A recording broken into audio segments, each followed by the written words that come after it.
অবাগা যেদিকে যায় সাগর ফুরিয়ে যায়। কথাটি মিলে যাচ্ছে ভারতীয় ব্যাটসম্যান রোহিত শর্মার সাথে, যিনি ভারতকে সামনে থেকে নেতৃত্ব দিয়ে 2টি আইসিসি ট্রফি জিতিয়েছে। 2024 টি-20 ওয়ার্ল্ড কাপ এবং 2025 চ্যাম্পিয়ন্স ট্রফি তার নেতৃত্বেই ভারত তাদের ঘরে তুলেছে। এই দুই টুর্নামেন্টে রোহিত শর্মার ক্যাপ্টেন্সি ছিল দুর্দান্ত এবং ব্যাটিং পারফরমেন্সও ছিল মানানসই। কিন্তু আইপিএল খেলতে নেমেই খেয়ে হারালেন রোহিত শর্মা।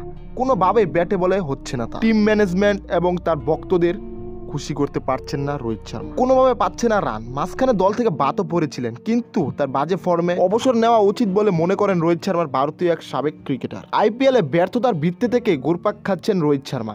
একের পর এক ম্যাচে ব্যর্থ হচ্ছেন। এখন পর্যন্ত কোনো বড় রানের দেখা পাননি রোহিত শর্মা। অফ ফর্মে থাকা এই তারকা অবসর নেওয়া উচিত বলে মনে করেন ভারতীয় সাবেক ক্রিকেটার সেহবাগ। চলতি মৌসুমে এখন পর্যন্ত 6টি ম্যাচ খেলেছেন রোহিত শর্মা। 13.66 গড়ে রান করেছেন 82। একটি বড় রানের আশায় তাকে মাঝখানে দল থেকে বাদও দেওয়া হয়েছিল এক ম্যাচের জন্য, কিন্তু তাকে ফিরিয়ে আনার পরও ফর্মে ফিরলেন না রোহিত শর্মা। এখন কি রোহিত শর্মার অবসরের ঘোষণা দেওয়া বাকি, নাকি আরও কিছুদিন চালিয়ে যাবেন ক্রিকেটটা?